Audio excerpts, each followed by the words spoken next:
In every industry, there are a certain number of books you absolutely must read. And that's exactly the same in copywriting. In fact, barely a week goes by without someone asking me what the best copywriting book is. So I thought, why not create a video running through my essential copywriting reads? I'll give you the books, why I like them, and tell you what I don't like about them too. Also, stick around to the end and I'll share some highly unconventional advice that might just go against a lot of the mainstream thinking around kickstarting your copywriting career. So here we go. In at number 1 is The 4-Hour Workweek by Tim Ferriss. This is probably the first proper business book that I ever read and actually found it truly inspirational. This was the one book that gave me that notion that actually you could have a business that didn't require set hours, a set location, and you could kind of make it in the world on your own, doing your own thing. It's been the pivotal book I've come back to time and time again, and probably the number 1 book that I've given and recommended to other people as well. Like I said though, there's always cons with certain books, and in the case of The 4-Hour Workweek, as much as I love it, I would say the thing that maybe lets it down is a lack of practical examples. So there's a lot in here in terms of principles and manufacturing demand, in terms of how to work yourself out of your own business. But if you're looking for a proper step-by-step playbook, this probably isn't the one. Second book on the list is The Advertising Solution by Brian Kurtz and Craig Simpson. Reason why I love this is because it goes back to all the copywriting classics. So basically the premise of the book is it takes, as it's got on the cover, lessons from the legends, Robert Collier, Claude Hopkins, John Caples, David Ogilvy, Gary Halbert, and Eugene Schwartz. So if you want a masterclass in classic sales copy, this is absolutely the book for you. What's really cool about this one is it has a lot of practical examples. So you can go through and look at some of Gary Halbert's best headlines, Eugene Schwartz's idea on an offer, look at the old headlines from Capers and Collier and those kinds of people. Works really, really well if you want to geek out on some old school copy. The downside potentially is that a lot of the examples are dated. So while the principles will still be here, principles don't change that much over time in terms of what makes humans tick, behavioral psychology, all that kind of stuff. At the same time, if you take this word for word and try to apply it to modern offers, it's probably not going to work. So just bear that in mind. In at number 3 is Purple Cow by Seth Godin. Another one I read pretty early on. I think this was probably about 2014 I read this. So when I was kind of in that interim period between fitness business owner and copywriter. And the reason I love this one is basically all about the idea. So Seth's notion is that if you were driving past a field of cows and you saw a purple cow in there, you would absolutely remember that one cow. You would tell people about it. You would have an opinion as well. You would either think it was stupid or you could think it was cool. And actually that's how you want your business to be. You don't want it to blend in, you want it to be a purple cow. And I think that's somewhere where too many business owners, too many copywriters, too many marketers definitely stay stuck. Whether it's with themselves or whether it's with their client work, they try and blend in, they try and be too safe, and they take the low risk option, which is never going to be the option that helps you win big. Whereas by being a purple cow, again, whether that's how you market yourself, how you conduct your client campaigns, you're going to stand out. Some people will hate that, which is fine, but a lot of people will love it as well. And that's how you make big business breakthroughs. To be honest, I actually struggled to come up with downsides to this book. So I'm just going to say that there's stuff it doesn't cover. It doesn't talk about headlines. It doesn't talk about mechanisms, all that kind of stuff. But if you want a book on differentiation, then Purple Cow is the one. Number 4 is Alchemy by Rory Sutherland. I'm a massive Rory Sutherland fan. I think that when it comes to thinking about things differently, he is probably one of the best in the world at doing that. And if you ever get the chance to see him speak, whether that's live, whether it's just listening to a podcast, you should definitely do it. The thing I love about Alchemy is, firstly, it's just really interesting. So Rory takes a lot of different examples from modern day life and modern day business and talks about why they work.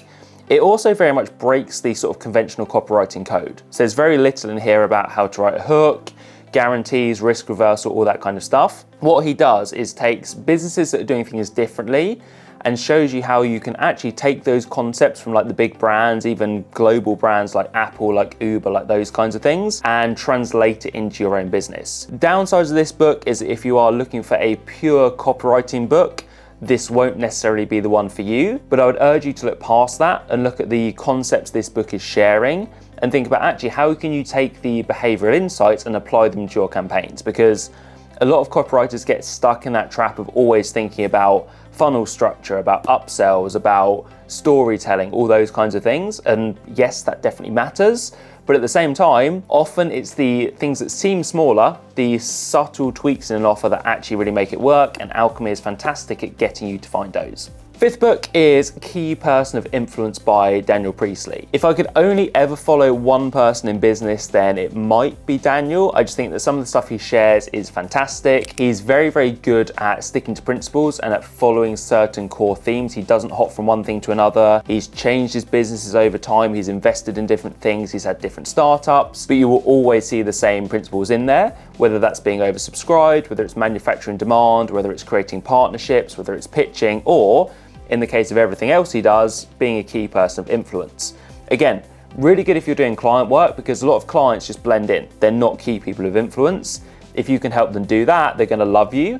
Likewise, as a copywriter, if you can be a key person of influence within a micro niche, whether that's as an email copywriter, whether that's as someone who specializes in advertorials, someone else who does brand copywriting, there are literally hundreds of ways you could do this. But if you are a key person of influence for one thing, as opposed to just being a copywriter, you will stand out, you will have a stronger business. In number 6 is The Ultimate Sales Letter by Dan Kennedy. So Dan's written probably dozens of books by this stage, so if you've not heard of him, you definitely should have done. Ultimate Sales Letter is a relatively old one. It's 1990, so at the time of in this video, it's 35 years old. But there is a lot of gold still in this book. Obviously, sales letters maybe aren't as big or as popular as they used to be, and there's reason for that in terms of attention span, in terms of we have access to different media. But what's funny is reading through this book, you'll notice there are a lot of things that are still very, very relevant today. Like with all these books, the key principles, the key mechanisms remain the same because they just work. And if you are writing sales letters, then this is essentially the gospel of what you want to be doing. The downsides, as I said, is that things have moved on. I don't think there's as much of a place for long form written sales letters as there once was, so you could see that as a con. On the flip side though, I'm going to say that because fewer people are doing it, actually, if you write sales letters well, particularly if you do what Dan talks about in terms of going offline with your sales letters, so having like physical letters you send through the post, if you have a high value offer, that's actually going to stand out a lot more today because so few people are doing it. So yeah, if you want to break the grain a bit, you want to go against what people are doing on social media, be a bit more of an innovator by bringing back an old school tactic, The Ultimate Sales Letter, definitely get that one, give it a read. Number 7 is Building a Story Brand by Donald Miller. I'd heard of this book for years before I actually picked it up. I happened to get it on Amazon because it was on sale, and I really, really liked it. I thought I knew quite a bit about storytelling, but this revealed an extra layer that I was probably missing. It goes into a much deeper level of stories. Biggest lesson I got from this book was that generally you shouldn't be the hero of your own story. The customer or the client should be the hero. That's my one massive takeaway from this book, but there's a lot of other great stuff in there as well. As for the downsides, it's maybe a tiny bit cult-like. So there's some stuff in there that makes you feel like, well, if I'm not using all of this, maybe I'm marketing wrong, which in my opinion is not the case. I think that story is a powerful tool. It's not the be all and end all, but if you want a book on story, this, along with an honorable mention for All Marketers Are Liars by Seth Godin, obviously mentioned before in this video, I would say those two will be the ones that you want to go for. Number 8 is a book that actually has nothing to do with copywriting whatsoever. This is How to Have Impossible Conversations by Peter Boghossian and James Lindsay. As a side note, I would say Peter Boghossian's YouTube videos are amazing. He basically gets people to debate certain subjects in what he calls street epistemology. So he'll give people a premise and ask them whether they strongly disagree, they're neutral, whether they agree or strongly agree, and ask them to defend their positions. Reason why I say that is because that's kind of the premise of this book as well. So it talks to about how to construct arguments and how to break down other people's arguments as well. Not in like a clickbaity, rage bait, YouTube clips kind of way, but in a way that as a marketer and as a copywriter is actually really, really useful. So it runs through kind of how to assess what people's motives are when they have a point of view and the mechanisms you can use to kind of debunk those and to get them to think the way you want to think, essentially. So like I said, the downside to that book is if you read it just as how it's presented, it's an interesting read, but you might think, I'm not sure how that translates to copy. When you look a bit deeper, actually, making and breaking arguments is fundamentally what underpins sales and copywriting. So if you want to go a bit deeper, then I would say definitely have a read of that. And finally, in at number 9, it wouldn't be a copywriting books video without Breakthrough Advertising by Eugene Schwartz. This book is the ultimate guide to unique mechanisms and to marketplace sophistication, which are still two things I see most copywriters get wrong. Even people who are a bit more experienced, they will be great at hooks, at headlines, at storytelling, at risk reversal, at calls to action, all of those kinds of things. But they will screw up a unique mechanism. They'll either make it too complex, they'll make it too simple, they'll make it too boring, or they don't meet the market where they're at, i.e. they are messing up in terms of marketplace sophistication. So if you want to go deep on those and really understand how to make sales with copy, then this is a must read. Downsides are twofold. Firstly, it's definitely more complicated. I personally don't think most people who say they've read it actually understood it. Maybe I'm wrong, maybe I'm just being cynical, but that's my opinion. I think you need to read it through a few times and you need to break it into chunks and read those multiple times before moving on to the next section. And the other potential downside is it's quite expensive. So I think at the moment, the cheapest you'll get this is about $150. In the past, it cost about $400 or $500. It was very hard to get hold of. So if you can get your hands on a copy, then you've got something that is pretty valuable. There you have it, my 9 favorite copywriting books. Be really interested to know, do you think I missed any? And if you think I did miss something, let me know in the comments what's your favorite copywriting book and why. As for that controversial piece of advice I said I'd reveal at the start, here it is. Stop reading books. Okay, maybe don't stop entirely.